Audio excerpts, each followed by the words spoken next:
عزیزان گرامی وقار، یہ دین اسلام جس سے آپ وابستہ ہیں، ہر زمانے میں اس پر قربانیاں دی گئی ہیں اور دی جاتی رہیں گی۔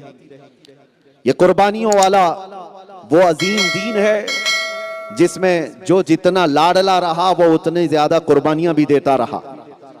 یہی تو وجہ ہے خاندان نبوت میں سب سے لاڈلا جو بچہ تھا وہ حسین اعظم تھے، سید الشہداء رسول کریم صلی اللہ تعالیٰ علیہ وسلم کے اس عظیم نواسے کو کیا آپ نے نہیں دیکھا؟ سب سے زیادہ قربانیاں اسی لاڈلے نے دی۔ کربلا کے میدان میں خود کی بھی اور اپنے پورے اہل بیت کی، اپنے پورے خاندان کی، یہ ساری قربانیاں میرے عزیزو جو جتنا قریب ہو، جتنا محبوب ہو، اس سے یہ قربانیاں لی جاتی رہیں گی۔ آپ کا اگر ایمان مضبوط ہے تو قربانی کے لیے تیار رہو۔ صرف حلوہ پراٹھا کھانے کا نام سنیت نہیں ہے۔ آپ صرف یہ نہ سمجھنا کہ پھولوں کی سیج پر سج کر یہ دین آیا ہے اور بغیر کسی تکلیف کے ہمارے گھر میں پہنچ گیا ہے۔ جیسے کہ آج کے حالات پر جہاں کوئی بھی مسئلے نہیں ہے، وہاں کے مسلمانوں میں صرف اور صرف کھانے پینے کی وجہ سے چربی زیادہ آ گئی، اور وہ یہ سمجھنے لگ گئے کہ دین تو بڑا آسان ہے، ہمیں کوئی مصیبت آئی نہیں ہے۔ عزیزان گرامی وقار، یہ وہ عظیم دین ہے جو آپ تک پہنچنے کے لیے نہ جانے کتنی قربانیوں کا سامنا کیا ہے۔ آپ نے کبھی سنا وہ بلال حبشی رضی اللہ تعالیٰ عنہ کو مکہ کی گلیوں میں کیوں گھسیٹا کرتے تھے؟ گرم ریت پر ننگی پیٹھ کیوں سلایا کرتے تھے؟ اسی دین کو تم تک پہنچانے کے لیے۔ وہ سیدہ سمیہ جو اسلام کی سب سے پہلی شہیدہ ہیں، ان کی شرمگاہ پر تیر مار کر مکہ والوں نے شہید کیا تھا۔ عزیزو، آپ نے امام احمد بن حنبل کو نہیں سنا؟ بغداد کے بازار میں ننگی پیٹھ ان پر کئی مرتبہ کوڑے مارے گئے تھے۔ 5 لاکھ حدیثوں کا حافظ کئی مرتبہ وقت کے ظالم خلفاء کے دربار میں اس عظیم قربانی کا سامنا کرتا رہا، اور ایک دو نہیں قربانیوں کی مثالیں بے شمار ہیں۔ ہم پڑھتے تھے کبھی اندر قید کے وقت زیادہ گزرتا جا رہا ہے، کچھ حالات صحیح نہیں لگتے، تو اس وقت گھبراہٹ ہوتی، تو انہی مشائخ اور بزرگوں کو دیکھا تو پھر اپنی تکلیف ہیچ نظر آتی ہے۔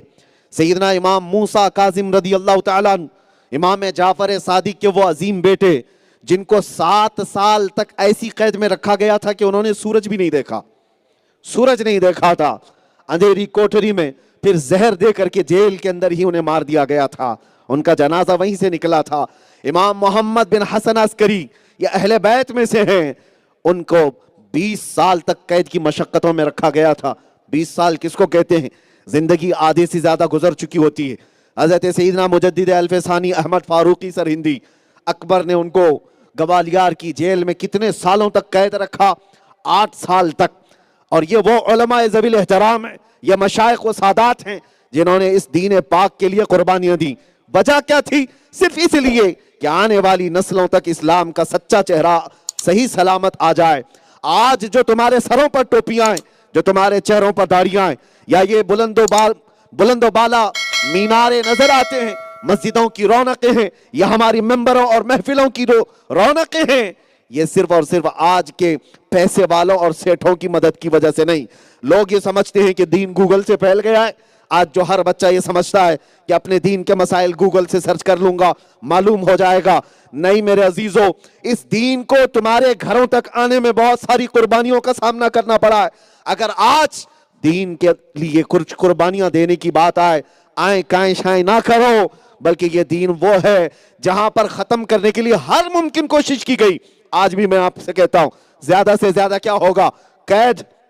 آپ لوگ یہ سوچ رہے ہیں کہ میں ابھی ممبر پر کھڑے ہو کر وہی پھر پڑھ رہا ہوں جس کی وجہ سے 8 مہینے اندر جا کر کے آیا۔ لوگ یہ کہتے بھی ہیں کہ پھر سے وہی تمہارا طریقہ شروع ہوا۔ میرے عزیزو، کل بھی ہم غلط نہیں کہہ رہے تھے، آج بھی ہم غلط نہیں کہہ رہے ہیں۔ غلط کہتے تو اس سے ڈرتے تھے۔ اگر حضور پاک کے عشق کی بات کرنا یہ جرم ہے تو یہ جرم ہم ہر بار کریں گے اور 100 بار کریں گے۔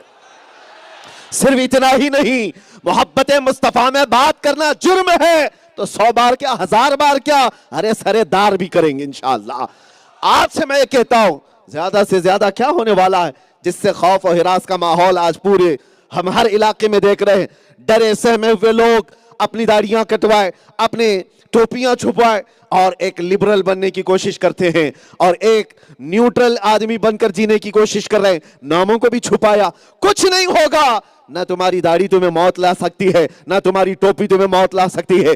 ایک بات یاد رکھنا، رب تبارک و تعالی جب تک نہ چاہے، اگر اللہ تبارک و تعالی چاہے تو مچھر سے بھی موت ہو سکتی ہے، اور اگر رب نہ چاہے تو کسی مودی یوگی سے بھی موت نہیں آ سکتی۔ آپ کیا سمجھتے ہو کوئی موت کا فرشتہ ہے جو ڈرا رہا ہے؟ نہیں، اللہ رب العزت کی ذات پر یقین رکھو۔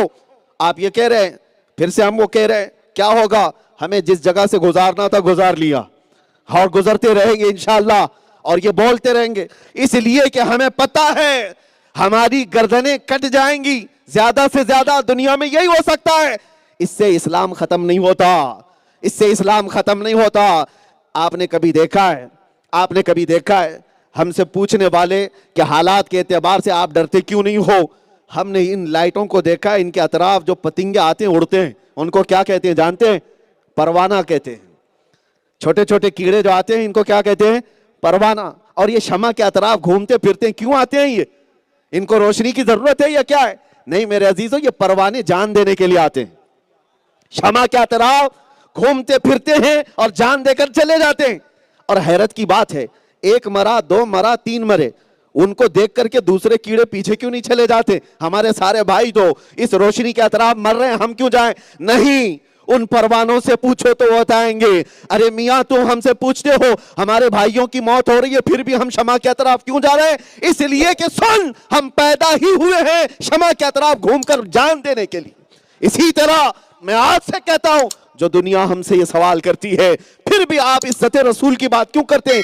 ان حالات میں عشق مصطفیٰ کی بات کیوں کرتے ہیں؟ مارے جاؤ گے، کاٹے جاؤ گے۔ ہم خوشی سے کہتے ہیں ہم دنیا میں آئے ہی ہیں اس کام کے لیے۔ یا رسول اللہ، دہن میں زبان تمہارے لیے، بدن میں ہے جان تمہارے لیے، ہم آئے یہاں تمہارے لیے اور اٹھے بھی وہاں۔ ہماری زندگی کا مقصد یہ ہے، زندگی یہ نہیں کسی کے لیے، زندگی ہے نبی کی، اور نہ سمجھ مرتے ہیں زندگی کے لیے، جینا مرنا ہے سب کچھ نبی کے لیے۔